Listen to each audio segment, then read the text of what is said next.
After arriving in Setcases, I went to the accommodation, from where I had to start the climb early in the morning to cross the high mountain pass to Nuria. Finally, I had reached the big, beautiful snow-capped mountains. Now it seemed that nothing could stop me anymore. Absolutely nothing. Unfortunately, the morning did not come as expected. In the middle of the night, I woke up from severe cough. My head was burning, and it was clear that I had a fever. In addition, the cough caused chest pain and difficulty breathing. I also coughed up yellow mucus. The situation was serious. I did not fully understand what was going on. Probably I had caught a bad case of bronchitis yesterday when my sweaty body was being whipped by the ice-cold winds that were blowing across the mountain pass.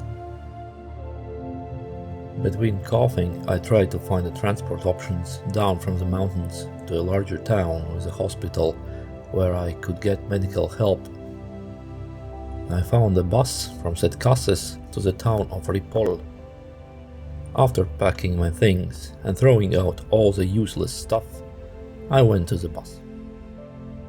On the way to Ripoll, I remembered that I had already prepaid hotel in Puigcerda, and the city was big enough to have a hospital. So in Ripoll, I took the train to Puigcerda. While waiting for the train and drinking warm coffee, I felt that my health was improving a little. My coughs became less frequent and my breathing became easier. Soon I could even take full breath. When I arrived in Puigcerda, I left my large luggage at the hotel and went to look for the local hospital. But when I asked the locals I met on the way, I had to listen to horror stories about local hospital being a terrible place where people almost disappeared and thousands of euros were charged for useless treatment.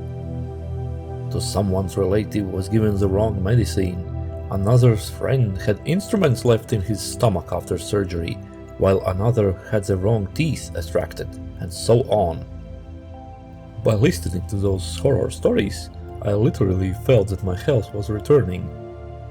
It seemed that my fever was dropping not from the medicine I brought in the pharmacy, but from the unwillingness to go to this terrible place. I decided not to go to the local hospital, but instead to Andorra, where I had planned to spend the last week of my trip. In addition, I had heard that there was also a good healthcare.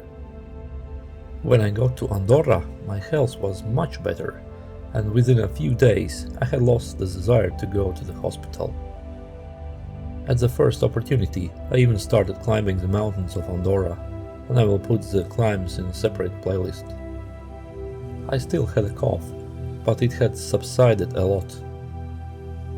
Of course, I was disappointed that my planned hike had failed yet again, but I considered the decision to stop the hike to be the right one.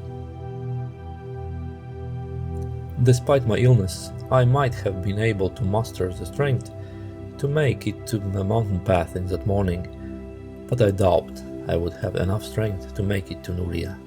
And then, maybe the story could be read in the local newspapers with a headline, "Another fool who overestimated his strength had met a bad end." I don't know, maybe not.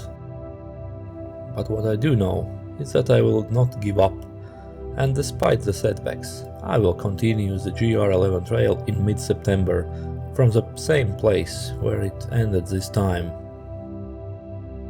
I remember the saying I heard somewhere, "Samurai has no goal, only a path," and my path is GR11.